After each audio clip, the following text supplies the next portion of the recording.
Sometimes, life hits you harder than you ever imagined. When you've given everything to your family, when you've sacrificed for them, only to be left alone in the end, it feels like a betrayal that cuts deeper than any illness ever could. But what happens when the people you love most turn their backs on you in your darkest hour? Well, for me, that's when the game changed. Make sure you subscribe and let me know where you're watching from in the comments. I've always been the one who held everything together. When my husband was alive, I made sure he had everything he needed. The house was spotless, the kids were fed, and everything functioned like clockwork. I was the mother, the wife, the rock, the unspoken glue that held our family together. But then my husband died. Suddenly, I was no longer the woman behind the scenes. I was alone. My children were grown and had their own lives, their own families to care for. They didn't need me anymore. It didn't happen overnight. I could feel the distance growing between us, slowly at first, like a slight chill in the air, one that you can't quite place until you realize you've been cold for hours. They came around less, called even less, and when they did, their voices were distant, distracted. I began to realize something I had never truly accepted before. I was no longer important to them. And then I got the diagnosis, cancer. I was scared, of course, but what scared me more was the thought that I was going to face this alone. I've always been the one who cared for everyone else. Now, who was going to take care of me? I kept the news from my kids for as long as I could. I didn't want them to feel obligated to show up, but I also needed to know, did they care enough to be there when I needed them most? When I told them, they promised to visit. They said all the right things, but promises are easy to make when you're not staring down the barrel of your own mortality. Days went by, then weeks, and the visits didn't come. I heard excuses. I'm too busy. The kids have activities. I have work. And the silence grew louder. By the time I was admitted to the hospital for treatment, I was already used to the feeling of being invisible. The doctors and nurses were kind, but I wasn't sure that was enough. I wanted my children. I wanted them to come and hold my hand, even if it was just for a moment. But I sat in that sterile room, my heart sinking with each passing day, and the silence stretched on. That's when I met Lila. She was assigned to the bed beside mine, a young woman, no more than 20, thin, fragile, but with a fire in her eyes that I couldn't ignore. She was fighting cancer too, but hers was in a much less advanced stage. She was much younger than I was, but there was something about her that instantly made me feel connected. She started talking to me right away, telling me how she was doing, how she was feeling. She didn't act like I was just another patient to her. She talked to me like a person, like I was more than just someone on the edge of death. Lila made me laugh. It was a quiet laugh at first, then a real one. I couldn't remember the last time I'd laughed like that. I couldn't even remember the last time I'd really felt anything except pain and disappointment. But Lila's energy, her zest for life, it was infectious. She was constantly cracking jokes, and despite the fact that both of us were lying there with IVs and machines hooked up to us, she managed to keep things light. She started helping me with little things, helping me get to the bathroom, getting me water when I couldn't reach it. She didn't even seem to mind. It was the first time in weeks I'd felt like I wasn't completely alone. I didn't realize how much I had needed that, how much I'd been missing real human connection.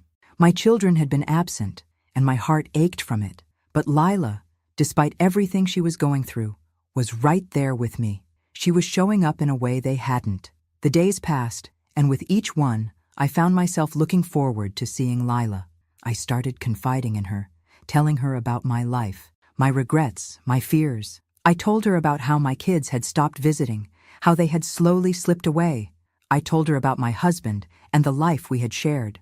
Lila would listen intently, always offering a word of comfort or simply a shoulder to lean on. In return, she told me her story. It wasn't easy for her to speak about, but she did. She'd lost her mother when she was young, and her father was never part of her life. She had grown up in foster care, bouncing from one place to another. No family, no stability. I could feel the pain in her words. I understood it more than she knew. My children had never abandoned me in the way she had been abandoned. But in that moment, I understood the emptiness she carried inside. It was a pain I recognized, and though we came from different lives, different backgrounds, we were both seeking the same thing: connection, love. And in a strange way, Lila became the family I had lost. She became the daughter I had always wanted, the one who saw me, who cared for me when no one else did. I never asked for it, but in a way I couldn't have been more grateful. But with that gratitude came an unsettling truth, the realization that I would never have that from my own children. They had shown me, in their absence, exactly how much they didn't care. And the more I thought about it, the more I realized I couldn't keep pretending. I couldn't keep waiting for them to care. I needed to make a choice. And I knew, deep down, that Lila, this young woman who had nothing, had given me everything. I had to do something for her, something that mattered. That night, as I lay in bed thinking, I made a decision. A decision that would change everything. I would make Lila my heir. It wasn't just about money or property. It was about giving her something real, something solid, something she had never had before. And in doing so, I would be making a statement, not only to my children, but to myself. For the first time in years, I felt like I was doing something for me. The next morning, I would have the papers drawn up, and I would change everything.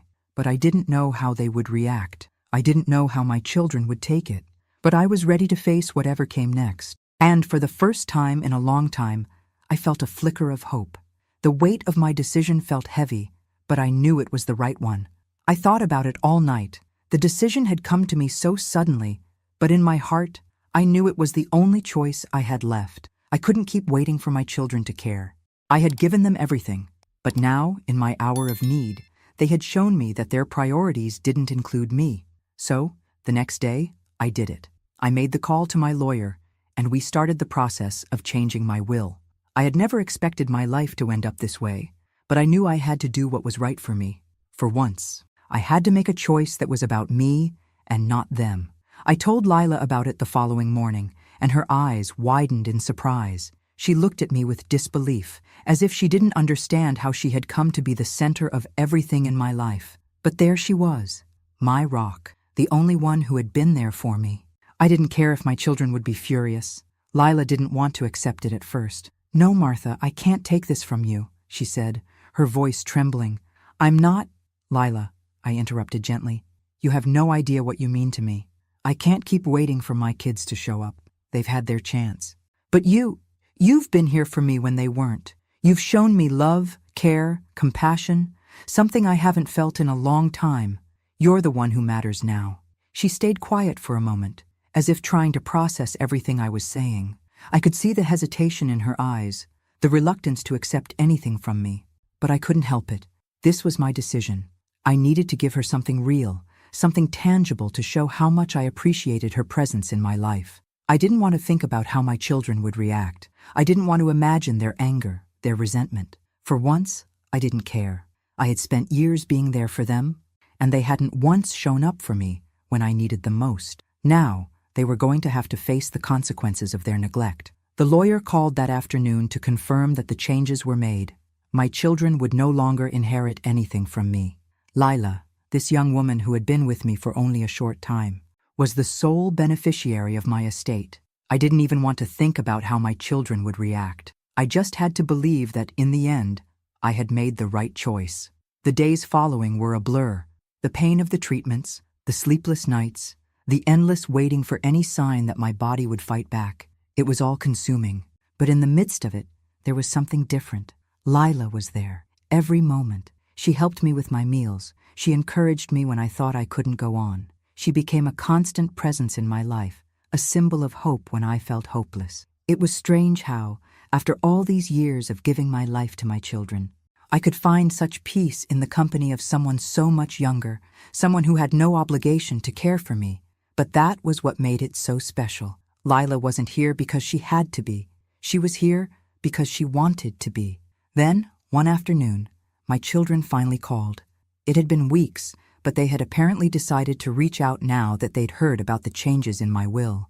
My eldest son, Mike, was the one who called. His voice was tight, his tone cold. "Mom, we need to talk," he said, barely hiding his frustration. "About what?" I asked, my voice steady, though my heart was racing. "We found out about the will," he said bluntly. "You can't be serious. You're leaving everything to her? To that girl?" His words stung, but I didn't let it show. Lila was sitting beside me, holding my hand, and I squeezed it tightly for support. I'm very serious, Mike, I replied. I've thought about it.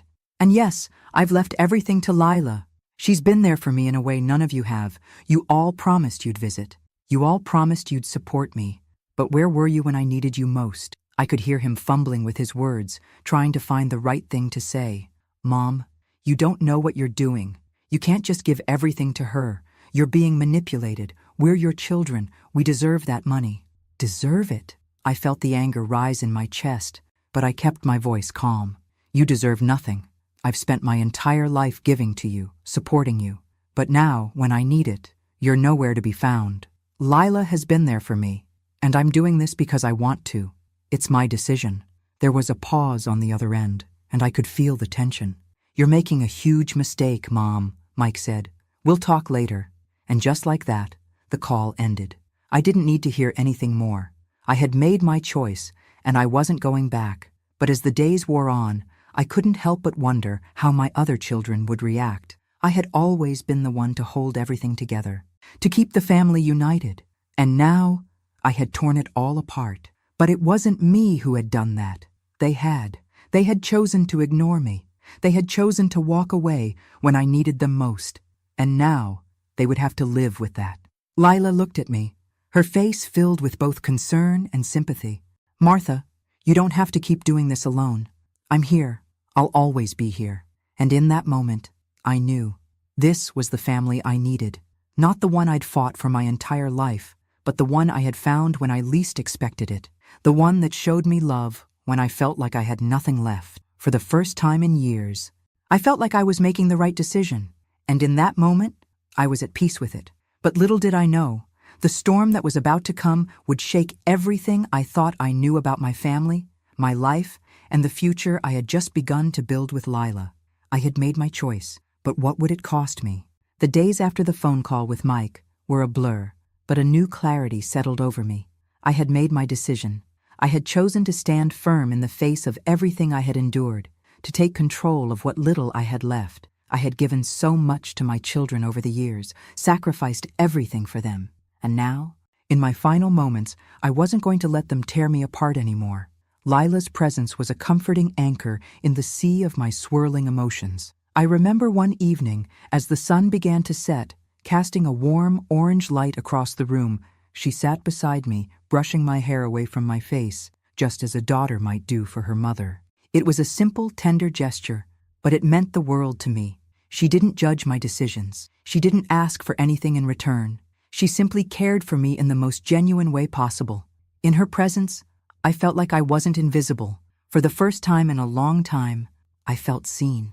But as peaceful as those moments were, I knew trouble was brewing.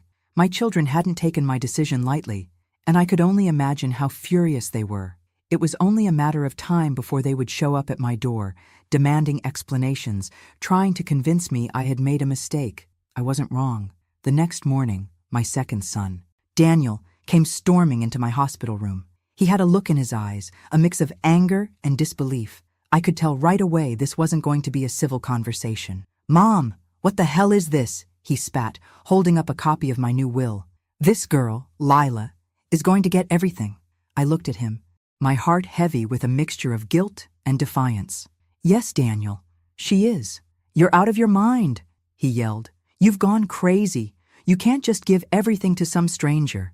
You've worked your entire life for that. And now, because she's been nice to you for a few weeks, she gets it all?" I felt the heat rise in my chest, but I didn't back down. "You haven't been here, Daniel. You didn't show up when I needed you. She did. She's been here, sitting by my side, helping me when you and your siblings couldn't be bothered. Lila deserves it. She's the one who cares." Daniel stood there, his face red with frustration. "What about us? Mom? What about your own children? Do we mean nothing to you?" "Of course you mean something to me," I said, my voice calm but resolute. "But you've all shown me that I mean nothing to you. You've had your chance, and you wasted it." His eyes filled with anger, but also something else, something that hurt even more than the anger. I saw guilt. He knew he hadn't been there. "Fine," Daniel muttered, throwing the will on the ground in disgust. "We'll take this to court. We won't let this stand." And with that, he stormed out, slamming the door behind him. I sat there, a quiet storm brewing inside me. My decision had already been made, but the weight of their response was something I hadn't fully anticipated. I thought I'd feel more empowered, but instead, I felt exhausted. My children, my own flesh and blood, were ready to fight me over what? Over money? Over something I had worked my entire life to provide for them, only to have them turn their backs on me when I needed them the most. Lila stayed silent, as she always did when things got heated. She sat quietly beside me, her hand gently resting on mine. I could feel her comforting presence, but even she couldn't take away the sting of my children's betrayal. "It's going to be okay," Lila said softly, her voice full of sincerity.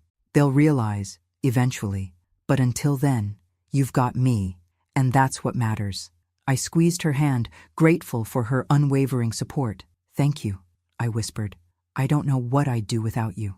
But despite her comfort, the truth of the situation hit me harder than I had expected. My children had no intention of accepting my decision. They were going to fight me every step of the way. They had already proven that they cared more about the money than they did about me. I spent the next few days in a haze. The pain of my illness was amplified by the emotional turmoil of my family's betrayal. The constant nagging thought that this would be my legacy, the anger, the resentment, the fight, was unbearable. It was during one of those sleepless nights, lying in the dark, that I made another decision. I wouldn't back down. I couldn't. I had been weak for so long, living my life for others, always putting myself last. I was done. I would fight for this. For me. For the only family I had left. The next day, I contacted my lawyer again. I had to ensure that everything was in place. My children might try to take this to court, but I was ready for them. I had spent my life giving to them, and now it was time for me to finally live for myself. I told Lila what I was doing. I knew she was concerned, but she didn't stop me. She simply nodded and said, "Whatever happens, we'll face it together." And for the first time in a long while, I didn't feel so alone. But the storm was far from over. My children were enraged, and I knew they wouldn't let me go easily. They would stop at nothing to get what they thought was rightfully theirs. And as much as I didn't want to hurt them, I knew it had to be this way. The battle was just beginning, and I couldn't afford to back down now. I had made my choice, and now I would face the consequences, whatever they might be. It was only a matter of time before my children came for me again. The days dragged on, each one feeling longer than the last. My treatment continued, but with every passing day, the tension surrounding my decision grew. I could feel it, thick in the air, hanging over me. I had hoped that maybe, just maybe, my children would reconsider. But with every phone call, with every email, it became more and more apparent that they weren't going to let it go easily. It wasn't just about money to them. It was about control. The control they thought they had over my life, over my decisions. And I had taken that from them. They couldn't handle it. The next blow came when my youngest daughter, Emily, showed up at the hospital unannounced. She had always been the one who pretended the most, the one who used to make all the promises. She was the one who had always called me Mom, with the sweetest tone, as if it were enough to make up for the empty visits, the hollow promises. She walked in that day with a look on her face that I knew all too well. It was the look of someone who had been sent to fix things, but I wasn't going to be fixed anymore. "Mom," Emily started, her voice shaky but still laced with an edge of authority. "I came to talk to you about what you've done." I sat up in my hospital bed, a slow wave of exhaustion washing over me. I had been through this already, and I wasn't interested in hearing what she had to say. "I've made my decision, Emily," I said firmly, my voice steady despite the chaos inside me. "And it's final." Her eyes narrowed. "You're making a huge mistake. You're letting a stranger control your life. She doesn't even know you, Mom. How can you trust her?" I felt my heart racing, but I stayed calm. "She knows me better than any of you ever have, Emily. She's been here for me, helping me in ways none of you have. I'm done being invisible to you, done being your second choice." Emily's face twisted in frustration. "Mom, don't say that. You know we love you.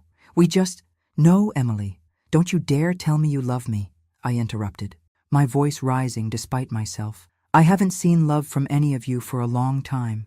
You come around when it's convenient for you.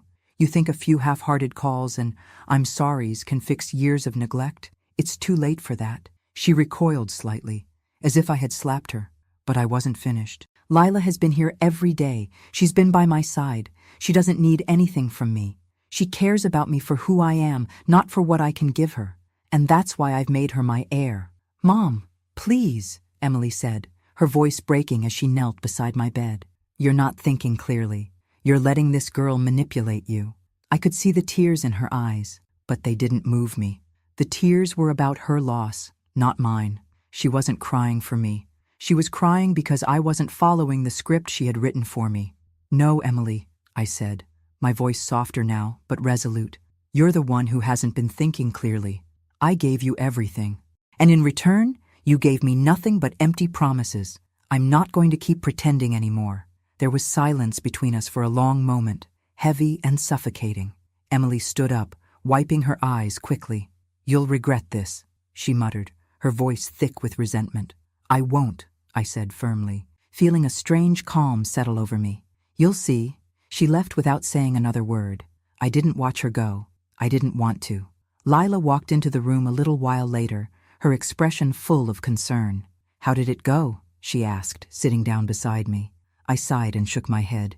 She's furious. They all are. But I'm not going to back down. Lila nodded, her eyes filled with empathy but also something stronger, support. You don't have to do this alone, Martha. You don't have to face this by yourself. I looked at her, really looked at her, and for the first time in a long while, I didn't feel alone. She was my family now, whether I'd ever had a choice in it or not. I know, I whispered, feeling a weight lift off my shoulders. I've never been more sure of anything in my life. But the truth was, I had no idea what was coming next. I didn't know how much farther my children would go. I didn't know how ugly this fight would get. But I couldn't worry about that anymore. I had made my decision, and no matter what, I wasn't going to let them take that from me. The battle was far from over, but this time, I wasn't going to let them win. The days felt like weeks. My hospital room, once filled with the quiet hum of machines and the soft shuffle of nurses, now felt like a battleground. I could feel the tension building with each passing day. My children were furious, and I knew they wouldn't just walk away quietly. They would fight for what they believed was theirs, and that meant fighting me. Lila stayed by my side as she always did. Her presence was a constant, a reassuring reminder that there was still good in the world. She helped me with my treatments, ran errands for me, and made sure I was eating, doing all the things my children had once done without a second thought. Lila didn't care that I was sick, or that I had nothing left to give her. She cared about me. The calls from my children continued, each one more heated than the last. Mike, Daniel, and Emily. Each one tried their best to convince me that I was making a mistake. They all tried different angles. They played on my guilt. They tried to remind me of the good times we'd had, of the love we'd shared in the past. But I wasn't buying it anymore. Their love wasn't unconditional. It was transactional. One afternoon, the phone rang again. It was Mike. Mom, are you really going to do this? Are you really going to let her take everything? He demanded. His voice was shaking with anger, and I could hear the frustration in his words. I'm not letting her take anything, I replied calmly. I've made my choice, Mike. I'm not changing my mind. There was a pause on the other end. I could hear him taking a deep breath, trying to collect himself. You're breaking our hearts, Mom. You're breaking our family apart. I could feel the weight of his words, but I didn't flinch. You all broke my heart a long time ago, I said quietly. You stopped being a family to me. You abandoned me when I needed you most. Now, I'm doing what's right for me. He sighed, the sound heavy with resignation. This is going to ruin everything. We'll never forgive you for this. I didn't say anything for a long moment. There was nothing left to say. My decision was final. We'll see you in court, he added coldly before hanging up. I put the phone down, my hand trembling slightly. It was over. The fight had already begun. I looked over at Lila, who had been quietly listening from the chair by my bedside. They're going to take me to court, I said, my voice a little more fragile than I wanted it to be. Lila didn't hesitate. She stood up and walked over to me, placing a gentle hand on mine. We'll fight this together, Martha. I'm with you. Whatever happens, I'm not leaving you. I nodded, feeling an overwhelming sense of gratitude wash over me. I had never asked for this kind of loyalty, yet here it was, in the form of this young woman who had been through so much herself. Days turned into weeks, and the fight raged on. My children hired a lawyer, and I did the same. The papers were filed, And soon enough, we were heading toward a legal battle that I knew would tear apart whatever was left of my relationship with them. But I couldn't let that stop me. I had made my choice, and I wasn't going to let them bully me into changing it. It was a Monday afternoon when I received the summons. My lawyer called to tell me that my children were formally contesting my will. It was official now. I couldn't say I was surprised, but it still stung. It felt like they were tearing away at the last shred of dignity I had left. But even in that moment, I felt a sense of calm. I wasn't going to lose this. I had made my decision, and I was going to fight for it, no matter what. Lila sat beside me as we discussed the next steps. "I'll be here every step of the way," she said, her voice steady and reassuring. "You don't have to do this alone." I took her hand, squeezing it tightly. "I know. I'm lucky to have you." The court date was set for a few weeks later, and I braced myself for the storm that was coming. I had no idea what the outcome would be, but I knew one thing for sure. I was done being the quiet, invisible mother. I was done being the one who always put others first, always sacrificing herself. For the first time in my life, I was going to fight for myself. The next few days passed in a blur of preparation. My lawyer worked tirelessly, filing paperwork, gathering evidence. My children, of course, did everything they could to undermine me, accusing Lila of manipulating me, claiming I was of sound mind and not capable of making such a decision. They twisted every word I said, trying to make me out to be an irrational, confused old woman. But I wasn't confused. I knew exactly what I was doing, and I wasn't going to let them make me feel small anymore. The night before the court date, I lay awake in bed, staring at the ceiling. Lila was sleeping in the chair beside me, her presence a comforting warmth. It was strange, the peace I felt in that moment. I had spent so many years waiting for my children to love me, to see me, to appreciate me. But now, for the first time in so long, I didn't feel like I needed their approval. For the first time, I was doing something for me. And that thought, that small spark of freedom, gave me the strength I needed to face what was coming. I wasn't going to lose this fight, not this time. The courtroom was waiting, and so was my fate. The day of the hearing arrived faster than I expected.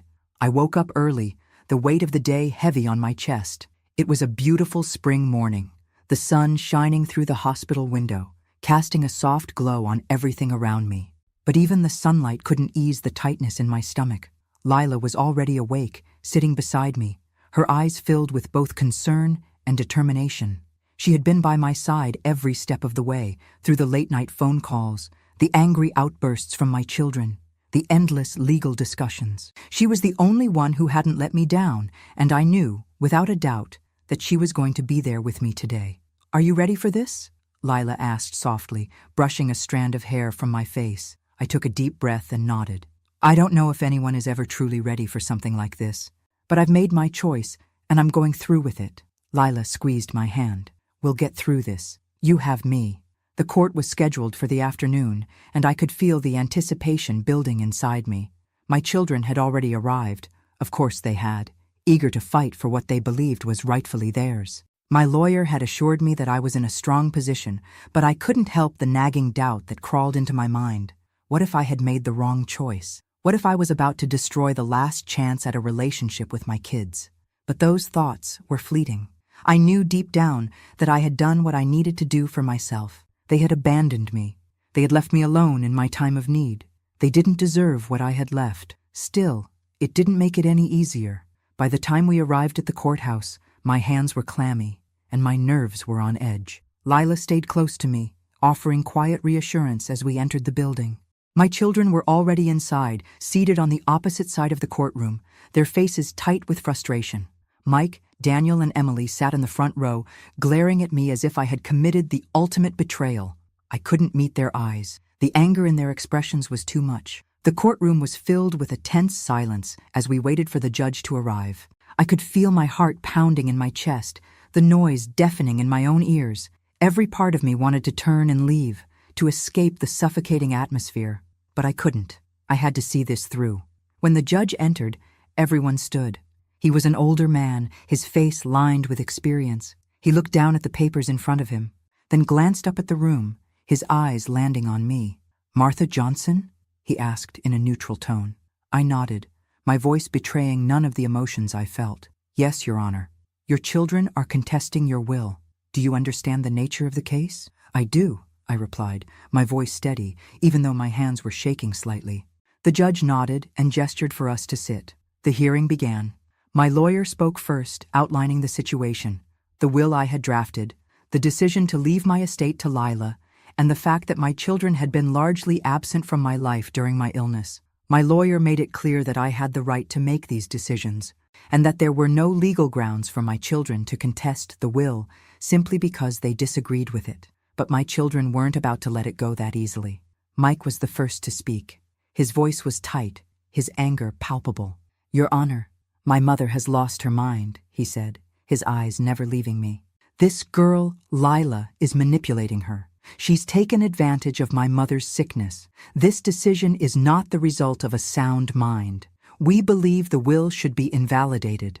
I felt a wave of heat flush through me, my heart pounding in my chest. I had been prepared for this, but hearing him say it out loud, hearing the accusation that Lila had somehow tricked me, felt like a knife to my side. Lila squeezed my hand gently, her presence a quiet strength beside me. I'm not manipulating anyone, she said, standing up to address the court. Her voice was calm, but it carried a weight of conviction. Martha and I have formed a bond. I have done nothing but care for her. She's made her own decision. I have no interest in her money. I only want to see her happy, healthy, and at peace. She chose me because I was the only one there for her when no one else was. I didn't ask for anything. She offered it because she trusts me, because she knows I've been there for her when her children weren't. The room was silent as Lila spoke. I saw a flicker of doubt in my children's eyes, but they quickly masked it with more anger.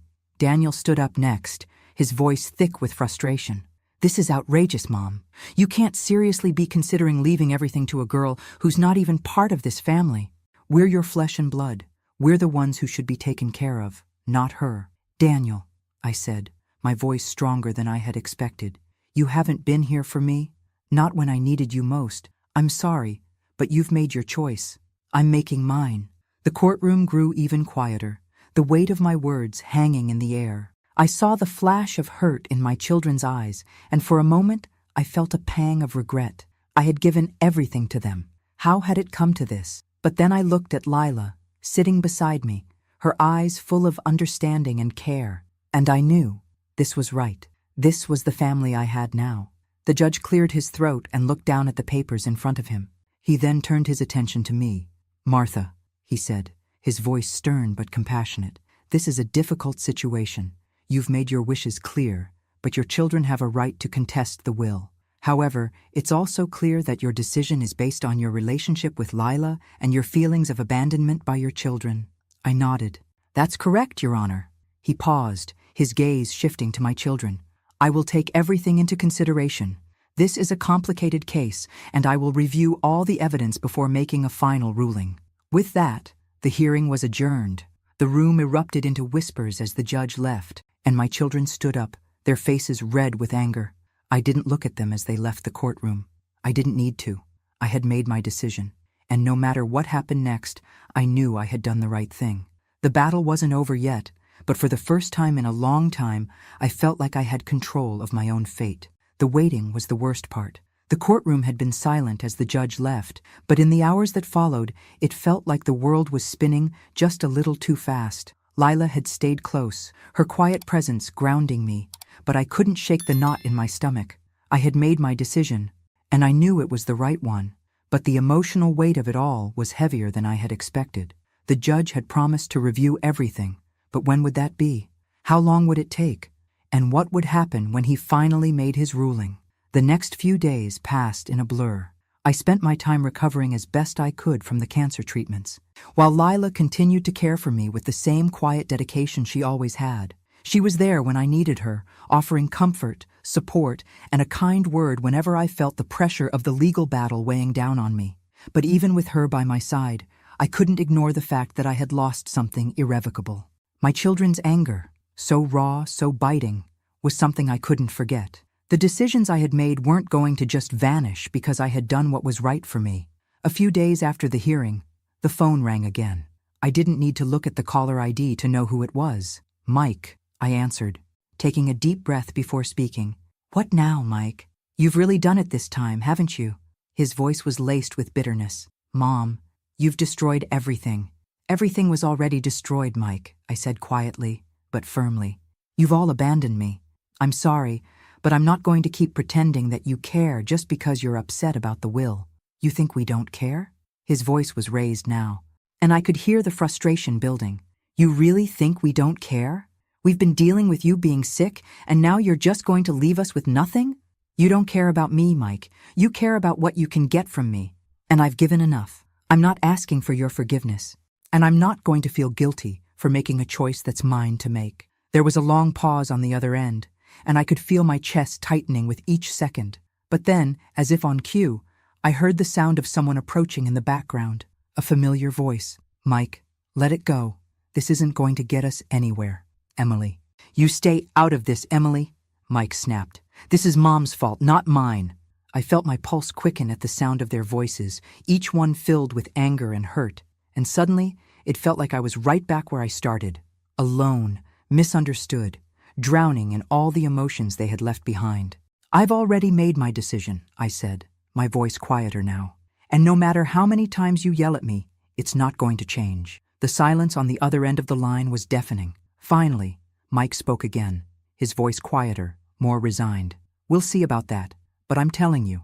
Mom, you're going to regret this. I didn't say anything else. I couldn't. What was left to say? I hung up the phone and leaned back against the pillow, staring at the ceiling. The anger was still there, but it wasn't mine anymore. They had their own pain to work through. I had my own. Lila came in a few moments later, her face full of concern. How are you doing? I didn't even try to hold back the emotion. I'm so tired, Lila. I can't do this anymore. Lila sat beside me, her hand resting gently on mine. You don't have to do it alone. I'm right here, Martha. You're not alone in this. I took a deep breath, grateful for her unwavering support. I know, and for that I'm thankful. You're the only family I've got left, and that means everything to me. She smiled, and for a moment, I felt a glimmer of peace. But the world outside our small hospital room hadn't stopped. My children were still out there, and the legal battle was still waiting to unfold. It wasn't over. Not yet. The next morning, my lawyer called. The judge has made his decision, he said. The ruling will be handed down today. My heart skipped a beat. The moment I'd been dreading and waiting for had finally arrived. Lila stayed with me while we waited for the news. We sat together, my hand in hers, both of us silently anticipating what would come next. The phone rang again. It was my lawyer. It's over, he said, his voice calm. The judge ruled in your favor. For a moment, I couldn't process what he was saying. I had won. Your children are not entitled to anything, he continued. The will stands. Lila is the sole beneficiary. I could hardly believe it. After all the pain, all the anger, the heartbreak, I had finally taken control of my life. I looked at Lila, her eyes wide with surprise and relief. We did it, I whispered. She smiled, but there was something in her smile that wasn't just about victory. It was about the peace I had finally found. It was a quiet moment, one of realization that no matter what had happened before, this was the beginning of something new. I couldn't undo the hurt I had caused. I couldn't take back the things I had said, but I had done what was right for me. And now, I was free. The battle was over, and in the end, I had found what I had been searching for all along, peace. The days following the court ruling were strangely quiet. There were no more angry phone calls from my children, no more accusations or threats, just the stillness of a decision made, a line drawn in the sand. I had won, but I wasn't sure I felt like I had. The relief of the victory didn't come in the form I had expected. I had imagined that once the judge ruled in my favor, I'd feel liberated, free to live the rest of my days in peace, without the weight of family obligations hanging over me. But instead, I felt a quiet emptiness. The battle had been won, but I had lost something that could never be replaced. The family I had once known. Lila had been by my side through it all.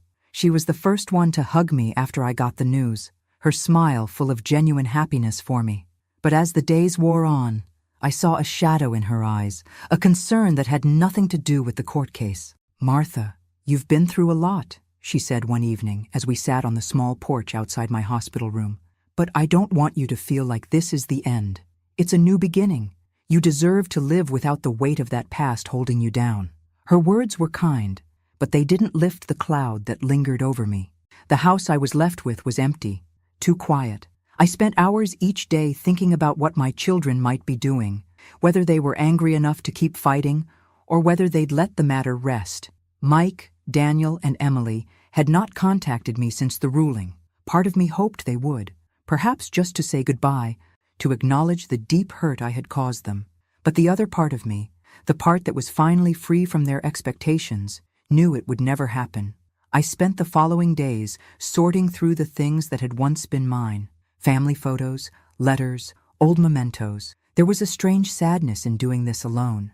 The past felt like a different lifetime, one I had been forced to leave behind in order to survive. It was late one evening when the knock on my door came. I wasn't expecting anyone. Lila had gone out for a while to take care of some errands, and I was alone in the house, my mind wandering. The knock was loud, urgent, and I felt a rush of anxiety before I even got to the door.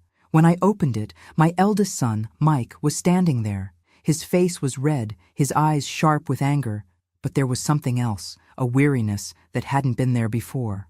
"Mom," he started, his voice rough, "we need to talk." My heart skipped. I hadn't seen him since the court case. Had he come to apologize? To ask for forgiveness? The cynic in me told me no, but the mother in me, the one who had spent years trying to fix things, hoping for reconciliation, had a small, foolish hope. I stepped aside and let him in, my pulse racing. Mike walked in without saying anything more, taking a seat in the living room. I sat across from him, unsure of what to expect. My thoughts were scattered. What did he want? What had changed since the ruling? "I'm not here to argue," Mike said, his voice low. "I'm here because I have to say something, and I think you deserve to hear it." I waited for him to continue, the silence between us stretching. "I don't agree with what you did," he continued. "I don't agree with your decision, but I've had time to think, and I get it, in a way. I've been an asshole, Mom. I've let you down. I've been selfish, and I can't undo any of that. I can't undo the hurt we've caused you." My breath caught. For a moment, I didn't know how to respond. His words, though harsh, were something I had never expected to hear. I had always imagined my children would never take responsibility for their actions. This wasn't the apology I had wanted. It wasn't even close, but it was something. He looked up at me, his expression hardening again. "I'm not here for your forgiveness. I'm not even asking for it. I'm just telling you the truth. I don't know if we'll ever be a family again. I don't know if I'll ever forgive myself for how we treated you. But I needed to come here because it wasn't right." I sat there, processing his words. My heart ached, but it wasn't the same ache I had felt before. This was something different, a kind of emptiness that came from finally hearing the truth. Mike stood up, shifting awkwardly. "I'll go now.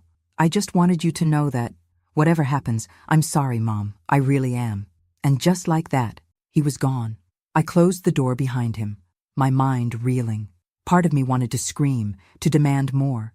But the other part, the part that had spent years waiting for this moment, felt a strange sense of peace. It wasn't the closure I had imagined, but it was closure nonetheless. My son had apologized, and while it wasn't enough to fix everything, it was enough for me to understand that he had recognized the pain he had caused. And now, maybe, I could finally start moving forward.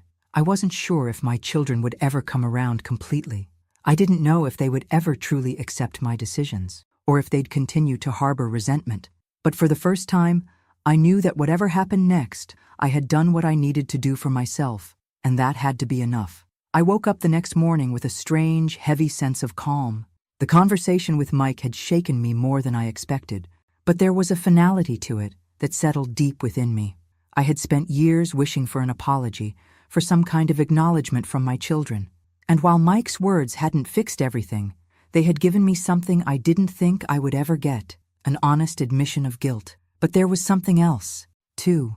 Even after the apology, I still felt empty. The void left by my children was never going to be filled, and it wasn't something I could simply wish away. I had tried to love them with everything I had, but it wasn't enough. And now, here I was, on my own, with only Lila beside me. I heard a soft knock on the door later that afternoon.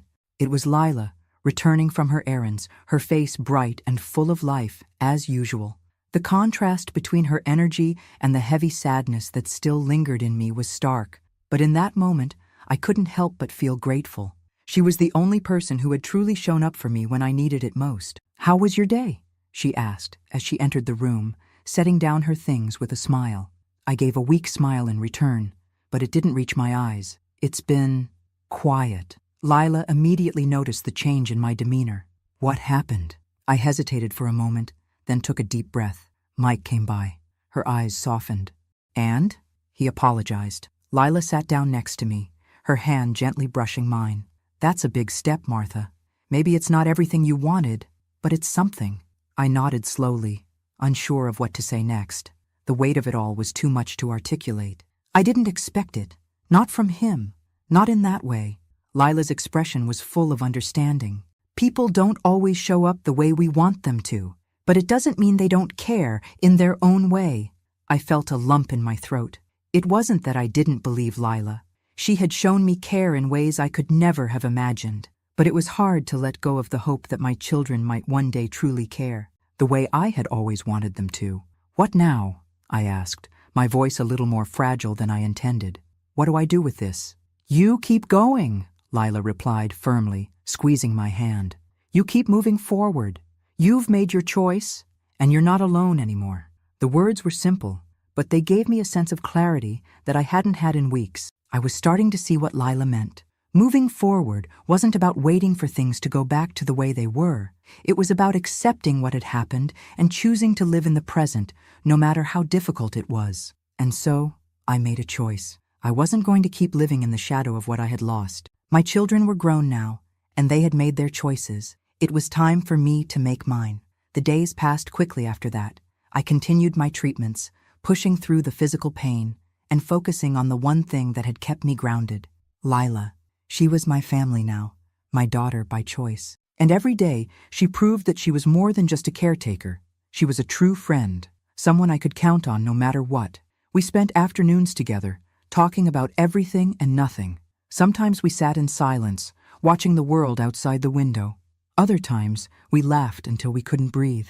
One evening, as I sat by the window, watching the sun set, I realized how much I had come to appreciate these quiet moments. I had spent so much of my life trying to please everyone else, trying to hold my family together. But now, I was beginning to understand that true peace came from within. Lila came over and sat beside me, her presence comforting. "I was thinking," she said softly, "we should move somewhere together. Maybe get a place outside the city, somewhere peaceful. We can start fresh, just the two of us." The idea caught me off guard. I had spent so much of my life wrapped up in my family's needs, in their demands, that I hadn't thought about what I wanted. And now, for the first time, the thought of a new beginning seemed possible. "Are you sure?" I asked. "I don't want to hold you back from your own life." Lila smiled, her eyes full of warmth. "Martha, you're not holding me back. You're the one who's been there for me when I had no one. I want to be here for you too. We'll make a life together, one that's ours." Her words filled me with a deep sense of gratitude. In that moment, I knew she was right. I didn't have to keep trying to make everyone else happy. For once, I could focus on my own happiness, on what I needed. And in Lila, I had found the family I'd always longed for. And so, we made plans. Together, we began to look for a house, somewhere quiet, somewhere that could be our new home. A place where we could build new memories and leave behind the hurt that had defined so much of my past. The following weeks were filled with small steps forward, finding the right place, making plans for the future. But in each of those moments, I felt a growing sense of peace. The battles with my children, the loneliness, the pain, it was all fading into the past. As I sat in the living room of our new home, looking around at the walls that were still bare but full of possibility, I realized something. This was it. This was what I had been waiting for. Not the approval of my children, not the legacy I thought I had to leave, but this moment of quiet, of new beginnings. And with Lila beside me, I knew I was finally where I belonged. For the first time in my life, I wasn't living for anyone else. I was living for myself. And for the first time in a long time, I could breathe. The house felt like a dream. It was small, cozy, and nestled on the edge of town, far away from the noise and reminders of a life I no longer wanted. The rooms were simple, but full of potential, the kind of place where you could make memories without the weight of past regrets hanging in the air. It was quiet here, and it was exactly what I needed. I sat on the front porch one evening, a cup of tea in my hands, the cool breeze ruffling my hair. Lila had gone out for a while to visit a friend, leaving me alone with my thoughts. It had been a week since we'd moved in, and everything was still new. I hadn't yet unpacked everything. There was no rush. We were in no hurry to settle into the past anymore. This was our new beginning, and we were going to take our time. I looked out at the horizon, where the sun was setting in shades of pink and orange. It was beautiful. It was peaceful. And for the first time in a long time, I felt like I was exactly where I was supposed to be. Lila returned a little while later, her footsteps light on the gravel path. She smiled when she saw me sitting there, and I couldn't help but smile back. "Still soaking in the view?" she asked, sitting down beside me. I nodded. "It's hard not to. It's everything I wanted, everything I didn't know I needed." She chuckled softly, settling next to me and placing a hand on my knee. "I'm glad you're happy here. You deserve it." The weight of her words settled in me like a soft, comforting blanket. For so long, I had searched for approval, for love, from the people who were supposed to care about me most. But in this moment, I realized something important. I didn't need their validation anymore. I didn't need their acceptance. I had found something much better. "Lila," I began, my voice thick with emotion. "I don't know how to thank you for everything you've done. I don't know if I ever can." She shook her head, her eyes soft and full of understanding. "Martha, you don't have to thank me. I'm here because I want to be. You've given me something no one else has, and that's enough." Her words hit me deeper than I expected, stirring something inside me I hadn't realized was still there. I was so lost before, I confessed, looking out at the view again, trying to steady my breath. I thought my life was over when my family turned their backs on me. I thought I had nothing left. But now, I realize that I've had everything I needed all along. Lila's hand squeezed mine. "You've always had it, Martha. It was just about finding the right person to share it with." I let her words sink in, and for the first time in years, I felt whole. I didn't need my children's forgiveness to heal. I didn't need to prove myself to anyone. All I needed was to accept that the family I had built with Lila was real, and it was enough. We sat in silence for a while, watching the sun sink lower in the sky, painting the world in a soft, golden hue. The world felt infinite in this moment, full of possibilities. It had taken me a long time to get here. I had spent so many years putting everyone else first, trying to fix relationships that were beyond repair. I had spent too much time focusing on what was missing instead of what I had. But now I understood that the true treasure wasn't in what I lost. It was in what I had found in Lila. When the stars started to appear in the sky, Lila turned to me and smiled. "You know, we've got a whole lot of life ahead of us. Martha, it's a fresh start. Let's make the most of it." And in that moment, I knew she was right. This was my fresh start. It wasn't perfect, but it was mine. No more fighting, no more proving myself, no more longing for people who would never truly appreciate me. What mattered now was the family I had chosen, the one who showed up, who cared, who loved me for who I was. We didn't need a perfect past to make a perfect future. We just needed each other. I looked at Lila, her face lit up by the soft glow of the porch light. My heart swelled with something I couldn't quite describe, something that felt like home. "We'll make it work," I said softly. "Together." She nodded, her eyes gleaming, always. And for the first time in a long time, I didn't feel like I was just surviving. I was living. I was free. And in that moment, I knew that no matter what happened, everything would be okay. The past had shaped me, but it would not define me. And now, with Lila by my side, I was finally ready to embrace the future. It's strange how life can feel so heavy, and yet, in the blink of an eye, everything can change. I had spent so much time waiting for a resolution, for some final answer, but I've learned that there is no one moment that defines everything. No single apology, no court ruling, no confrontation that will bring everything into focus. Life is a collection of moments, of decisions, and they accumulate in the way we live our lives. I woke up this morning with a different kind of peace. It wasn't the kind of peace that comes with solving a problem or making a decision, but the kind that comes with acceptance. I no longer felt like I was fighting to prove something to my children, to anyone. The past was behind me, and I had chosen to leave it there. Lila was already up, as usual, making coffee in the kitchen.